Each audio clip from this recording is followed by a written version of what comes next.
What is up? Welcome in to the Brave in the Attempt podcast. I'm your host, Wyatt Spalding, and today I'm joined by Rob Reed. Rob, how's it going? Hey, it's going good, Wyatt. Anytime I get to speak or see you, buddy, it makes my day. It's all good. Sweet. So, real quick story about Rob and I. When I used to live in Fremont, Nebraska, I was looking for a job, and through some help that I got with some benefits because I have a disability, Rob became my job coach, and that's how we met. And we've been friends ever since then because we had quite a bit in common, and from sports to pro football to Nebraska sports, and then Rob and his experience in helping people with disabilities find jobs. He helped me find a job at a sporting goods store in Fremont called Nebraska Sports. So that was good times going around trying to find jobs. We drive all around Fremont, Memphis, and then go to Omaha. That was good times. We definitely had some laughs, and it definitely was some good times. Yeah. So Rob, why don't you just go into like your involvement in sports growing up? Well, I guess before I could walk, my uncles had me in a Nebraska uniform, football uniform. My uncles were all very athletic out in the northwestern part of Nebraska in a small town called Rushville. Mhm. They played all the sports. They played football, basketball, track, and I think I said baseball, but they were all very athletic, and they've just been my main drive. Growing up, being athletic in sports like I was. Um, and of course, being in Nebraska, we're all Husker fans, good or bad. Mhm. But hey, that we got something I think to cheer about this year, and I think things are going to start going in the right direction for us.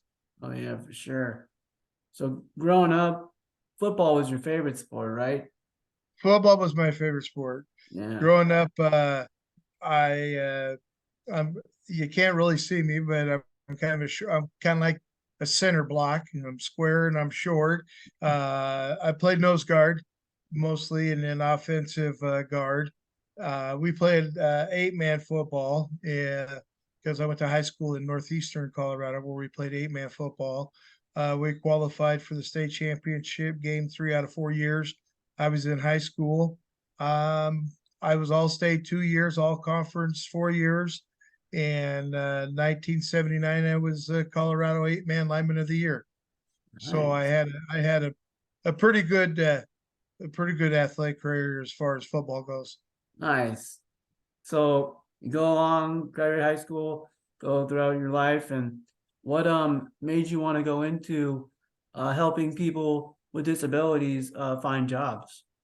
Well, I tell you, Wyatt, I've worked with individuals with intellectual disabilities for over 30 years now. In Western Nebraska is where I got my start. And I basically worked at a group home where we assisted individuals with their daily routines, hygiene and stuff like that. My wife and I moved here from Hay Springs, Nebraska in 2015, and I spoke with some providers here in Fremont, and went to work for North Star Services for a while. And I had my employer there was Carrie Dean, and they wanted to develop a workforce, to get people jobs. And she asked me if I would like to try it, and I said, "You bet." And that's just kind of where it kind of took off. I love helping people, and I love watching people um, grow and accomplish the things that they want to, do. But when you help people with disabilities, they're like everybody. I mean, um, their biggest drawback is self confidence. And you got to help build that self-confidence in that individual. And that's really your first step, Yeah. is building that self-confidence. Yeah, for sure. Like that really affects your mental health too, because like, growing up as kids, just like anybody, you or I, when you're a kid, like your self-confidence is not very good. And so just like middle Yeah. school is like the worst time. So if you have a disability, and let's say some aren't as noticeable, but like let's say mine, like really noticeable, my Yeah. hand. And yeah, if like people treat you the wrong way, or it's hard for you to get a job when you're an adult because you feel like let's say if you don't get a job, it's like maybe they just went with someone else, or you're not, like you're overqualified or under or whatever. But if you have a disability and you don't get a job, it's like, well, did they not, you're thinking like, did they not hire me because I have a disability? You know? Right. And so it's like you think that, and then so that gets you down. Cause I remember before I met you, I'd go in and job interviews, and like I thought it went really well. And then they would ask about my disability. And I would kind of tell them, because I'll tell them, like, I don't care. But then I wouldn't get the jobs. I'm like, maybe that hurt me. But have you seen that in the Oh workforce? yes. Like once they Um, see the disability, it's like, oh, there's no shot. when I moved here in 2015, uh, I saw that a lot. A lot of businesses. There's still that. There was still that kind of mindsetting. People with disabilities have problems. Not only disabilities, they have. You know, they act out, or but once they get to know the individual, and that's where really the job coach or the employment specialist comes in, is you got to get to know that employer, and you've got to explain to that employer and visit with that employer about the individual you're trying to get employed there, to let them know that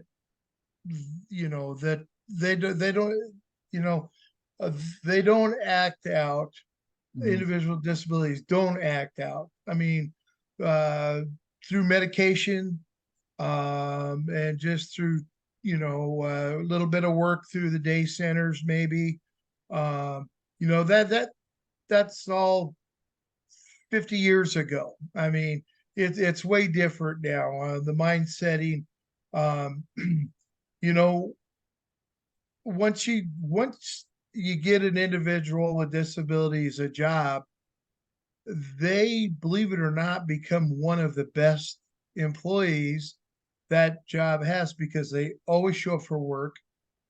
They always do what they're supposed to do, and they're happy to be there. And they always most generally have a smile on their face. Mhm. And so, there's just so much you've got to educate the business, the employer on, as well as there's actually more in educating the employer than the individual itself that Yeah. has the disabilities. You know, um, but it's gotten to the point where I was getting people employed, and I would have the employer say, "Hey, you got somebody else, like say like Mr. John Smith here that you brought in to me. He's a really good worker, and I could use some more people like that." And so there has been some businesses that I have had that happen to, and it's just all because you got to educate them and show them not only that the job coach is going to be there helping that individual, but that individual wants to be there. Yeah, for sure. That's kind of also like our social hour too. Like some athletes I know that maybe their only social experience is going to their special like practice. But if they have a job, like, oh, I can go work, but also, you know, mingle with like my coworkers, or if you work in a store with customers. Like it's just like good to get out of your house and go do things. And I feel like sometimes maybe people think like we can't do that, but it's like we can work part time. or even full time. There's some people with disabilities that work full time. Do a lot of your um you do a lot of your people that you helped, were they like part time or some full time? 99.9% are part-time, Yeah, uh, just simply because they can't afford to lose their social security, yeah, uh, health benefits, the insurance part. Not so much the money, because for every dollar that individual makes it a store, he's actually making $2 hmm, instead of the $1 of social security.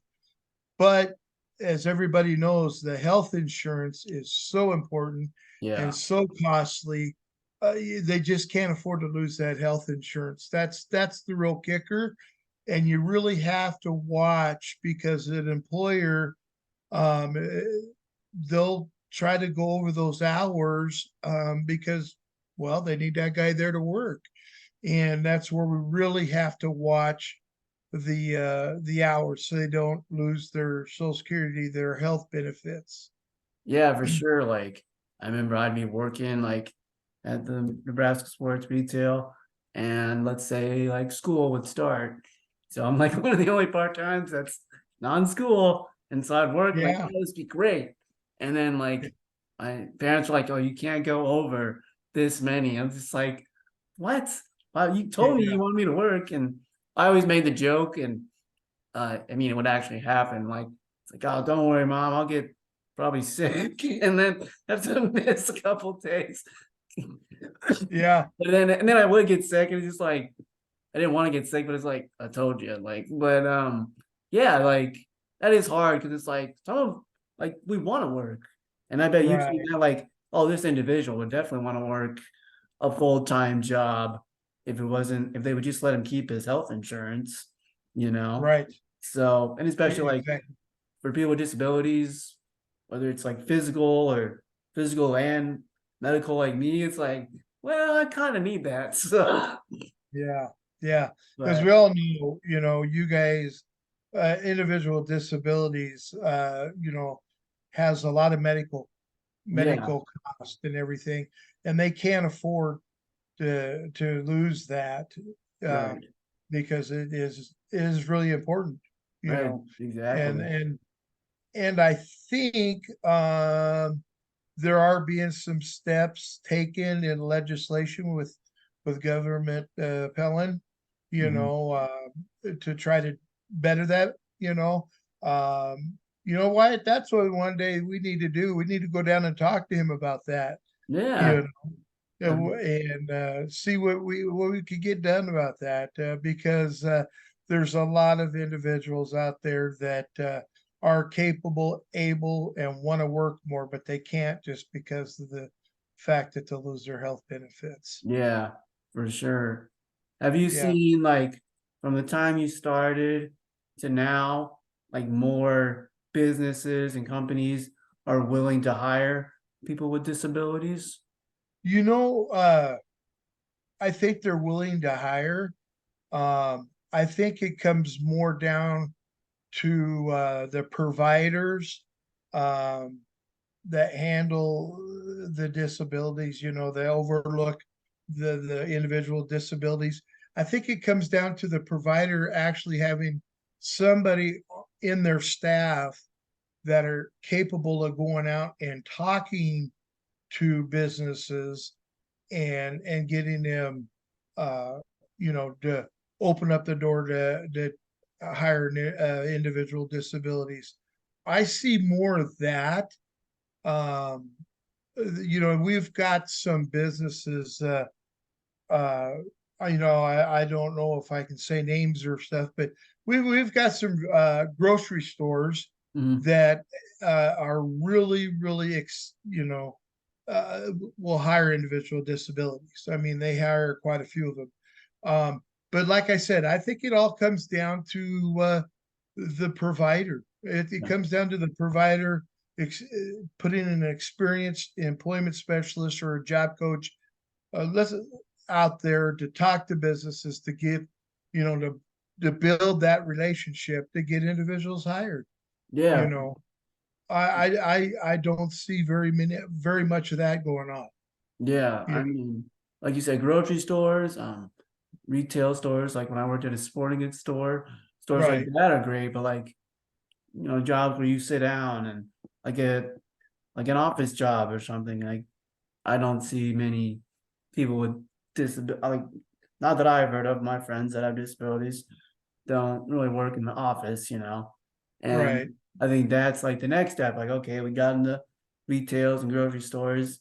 Now can we get into like the offices, or I guess today, like you're working from home jobs too, but you're on Mhm. a computer all day or something. Cause like, do you feel like people think everyone has the same disability, which really it's like, no, it just depends on the person. Like this, Exactly. this person could, this person's good at this job, but this person can maybe work in an office because like this is their disability and they are capable of doing this and this. And where it's just like, I think a lot of people think like, oh, you have a disability, there's, you can go work in a Yeah, grocery store, which is fine, but it's like there's more than just grocery stores and retail stores out there. that's right. There is, matter of fact, we've got one gal that works for Loose Sporting Goods that does. She's had some graphic designing Oh, cool. experience, and she's doing that for. She's part of Lou Sporting Goods here in Fremont, doing graphics and stuff for their ads and everything. So, um, it depends on the individual. It just Yeah. depends. You were a prime example. You wanted to do something with sports, you know. We tried some golf courses and stuff like that, and it come down to a retail store. Yeah. And I think for the most part of it, speaking for you, I don't know, but I mean, it seemed to me like you really liked working there Yeah. at the Nebraska Sports. I mean, you know, and so that always made me feel good.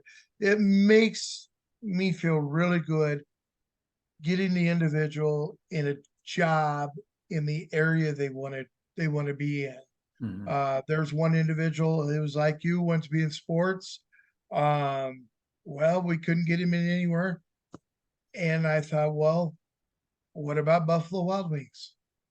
Sporty deal. You got Mhm. all kinds of deal. He loves it there. I Nice. mean, and he busts his tables and washes dishes, and they really like him. I mean, he's been there long enough. They really like him. I've got an individual that's been one of the very first individuals I got employed at Walmart. He's been there. This next August will be 8 years that he's been at Walmart, and he works in the dairy department where he stocks shelves or and everything. So yeah, when I see those guys or even people I don't know, but I see them working, it just yeah, it warms my heart. And I always make sure I tell them you're doing a good job, even if I don't know them or if I know them. I always tell that individual, hey, you're really doing a good job. You know, you give them, the little more of that uh just a little boost that ego. Yeah. So everybody likes to have their egos boosted. Oh So yeah, for yeah, sure. And like it's more like we said or like I said earlier, it's more than just working. Like it's like creating friendships at your job. Like you would, I bet, people hang out with people that they're around with that the most, and it's at work. Like you make friends at work, and Special Olympics is all about unified. Well, that's what the job world is. It's yeah, basically unified. Like you want to put people with disabilities in the working world with other people that don't have disabilities. And I did like working at Nebraska Sports and made a bunch of good friends there. And I mean, like it was great. Like whenever there was a Nebraska game on, like you still worked and then you gotta watch the game too because it was always on. I mean, so yeah, I yep. mean, No, that's true. yeah, so it's Yeah. like, oh, you gotta work. And I was like, well, I'm not gonna miss the game. It's called Nebraska Sports. We're not gonna miss the game. That's right. Yeah. Uh, So, but but and whether people know this or not, you and I have done some going to some fundraisers Hmm. for the Olympics, Yeah. and everything, at the golf course and everything, and it's I I just yeah, I just love people. Right. To me there's no disability people, no not disability people are people, Right. you know. And that's the way I treat people, and I hope I always treat people the way I want to be treated, Oh yeah, so for yeah, sure. Like, yeah, yeah, I think like there's a not a lot, but there's a good handful of people like you that excuse me, that give us a chance. And like it's like, you don't treat us like we're not capable of anything. You're like, oh yeah, so we have disability, so what? Like what can you do or what do you like to do? And that's all like anyone really asks for, whether it's sports or going for a job interview, like just give us a chance. Like yes, you don't really know us. And I remember my parents even told me like you might even just have to ask for an internship, like unpaid. Like they see what you can do, then they'll probably hire you. So yeah, um sometimes you have to do that too. And but it's like people like my parents and you that give are good for people with disabilities because you speak out for us when people won't listen to what we have to say about like what we are capable of. So right, but right. um, what have you learned from people with disabilities, just like the adversity they go through, like in the workforce, like getting a job or when they're at a job? Because there's still like when I had a job, like I still faced some challenges here and there. Yeah, My job worked with me, which was good. But I think like people with disabilities, like the adversity doesn't just stop once you find a job. I mean, it's not always like some are good and bad. Like for me, like eyesight was a big thing, trying to find things. So what have you learned about them overcoming adversity at the workplace? once again, that's where it's really important in having a job coach, Hmm. uh, because if there is something that's really causing problems for the individual with disability, you want to have that really good relationship with them, so they'll come to you and say, "Hey, I'm struggling. I'm struggling with this. I need help," Hmm. and a job coach can help him. Um, and yeah, I hate to say this, but it's the truth. Some people are still mean and they like to look down at people with disabilities, Yeah. you know, and make it so it's not as fun for that individual. They'll think they can do their job, but they don't do it fast as they do, or and that's when you have to have. That's when it's really nice to have somebody to go advocate for that individual, saying, here's the deal, we don't, appreciate, because people with individuals are kind of shy and draw back, because that's just the way it is. So sometimes they need somebody to speak up for them. Yeah. I think that's really important that they have that trust in that job coach or that employment specialist. They know that they can go visit with them. And it's really important that you take that individual with you so they can see how you're handling it. So hopefully in the future, if they have that problem, they'll know how to handle it. So Hmm. it's a teaching and learning experience. Um, Yeah, it's just like I said earlier, Wyatt. I don't look as people as being disabled and not disabled. I look as people. I mean, some of my best friends are people with disabilities, Hmm. and we talk on the phone, we visit. You know, you're one of my good friends, one of my best friends. And we visit on the phone every Yeah. now and then. We get to talking about Nebraska sports and stuff, and Yeah. and 2 or 3 years ago, we were still arguing about that Nebraska basketball offense Yeah. and did play, you know. So, it's just really important to have that communication, to have that friendship, that relationship. Yeah, for sure. And like you said, like, sometimes I think working a job, the job coach is nice because you can help the person with a disability speak up and be like, it's okay to go talk to your boss and say you Yes. need time off, like for this because you have a doctor's appointment, or you like these hours work better for you, or depending on because a lot of jobs are pretty flexible and they'll work with you.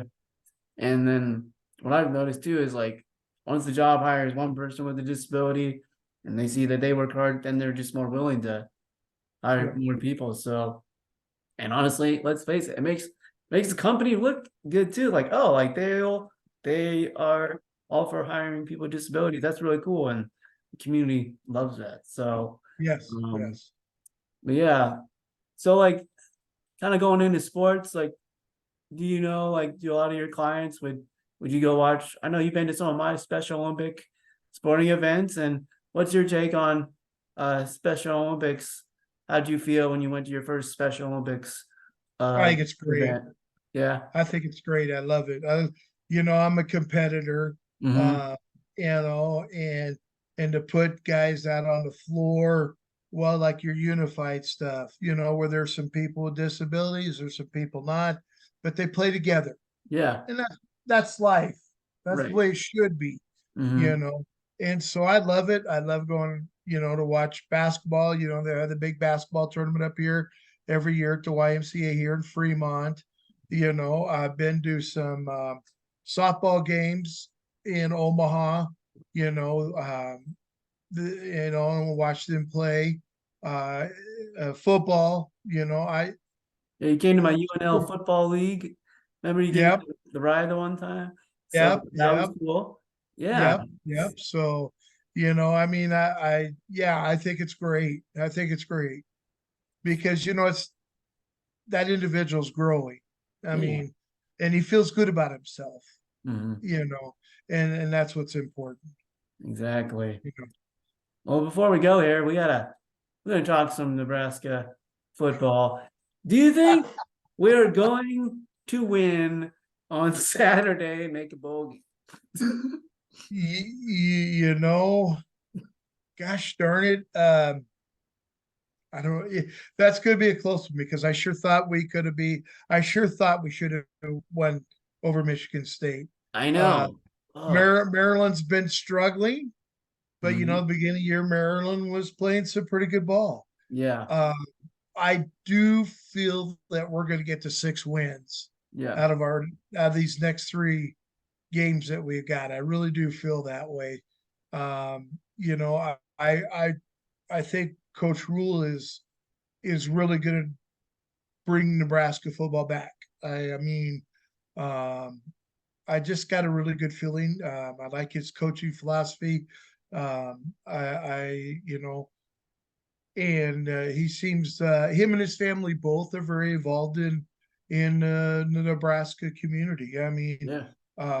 if you saw that special or heard him talk about his wife um, being kind of an advocate for people with breast cancer, Yeah. you know, and bringing the players as moms or recognizing them if they've had it or if they've lost their mom because of that and I like that. I like the coach getting involved in the system. um there's some things that us armchair quarterbacks Hmm. we sit there, well, they should Yeah. have done this and they should have done that. Yeah. But hey, I think we got a really good shot of Yeah. beating Maryland because we're playing at home and we just lost the game we shouldn't have lost to Michigan, and I think they're going to bounce back and it's going to be they're going to beat Maryland. Yeah. Yep, I'm There's going to always say there's I'm always gonna that game we like should have won and we don't, and then no one picks us to win some game, and all of a sudden we play great. yeah I always pick that every year. Like, watch, we're gonna like blow some game we're really supposed to win, and then we're gonna be someone's gonna be favored to beat us by 2 touchdowns, and we're gonna beat them. Like, Yeah, yeah, yeah. so That's the thing about sports. yeah, Uh, anybody can win. That's exactly, why they play the game, exactly. and so yeah, so yeah, it's fun there. As a matter of fact, this coming Friday, I'm gonna be in Lincoln, Oh, cool. uh, the town I used to live, Hay Springs. Okay. They're gonna be playing Parkview Christian in Oh, the semi playoffs. oh, And cool. if you've never been to a 6-man football game, they are fast. Oh, It is wild. I mean, it's yeah. So, and then we're gonna come back up to Wahoo because Sydney, Nebraska is playing Wahoo 3:30. So I'm gonna go to the Hay Springs game and then go to the Wahoo Sydney game. So cool. yeah. So I might look you up Saturday. All I right. mean Friday and see if you want to go to the 6-man game. So Yeah, it'll be fun. if you've never seen one, Wyatt, they're fun, they're fast. All So right, cool. I mean, they can get scores up to 80 to 100. Oh Like yeah, a I think I've ball. like seen the scores, and it's like, wow, like Yeah, that's wow. insane. But I guess it is it's like, we had our Special Olympic, we had a unified flag football tournament this past weekend, and like, you scored like in the 30s, 40s, sometimes 50s or 60s, and it's like Right. that's what I think about 6-man, and sometimes Yeah. 6-man, it's like playing flag but tackle football, Yeah. and so Yeah. And everybody's eligible. yeah, Yeah. so Yeah. It's partly I call. I don't want to upset nobody or anything, but I call it park football. Get your buddies going to the park, and playing football. yeah, So, but definitely, it's fast. It's a little more than that. So, yeah, yeah, I might give you a call and see if you want to hook up and catch some of that 6-man game there in Lincoln. yeah, So, yeah. yeah, Well, Rob, thanks for coming on the podcast, and thanks for all you do for people with disabilities, helping them find jobs. And I know like it would just only get better and better with guys like you being a voice for people with disabilities and showing them that doesn't matter if you have a disability or not. If you show up to work and put in the effort, like you're qualified to at least have some kind of job. So well, I love doing it. I love doing it. yeah, So I would have never met a guy like you if I wouldn't have been yeah, doing it. So we what the never heck? became friends. So, That's right. That's right. So, so all right, you bet. And Wyatt, I tell you, I was so excited when you got a hold of me the other day and said, "Hey, Rob, would you like to be on my podcast?" And I thought, yeah. So I mean, I've been excited and wish you well, my friend. I watch as many as I can, and yeah, you do a great job, Wyatt. You do a really great job. well, thanks, Rob. Really appreciate that. You bet. All right. All right. Then we'll talk to you later then. Yeah.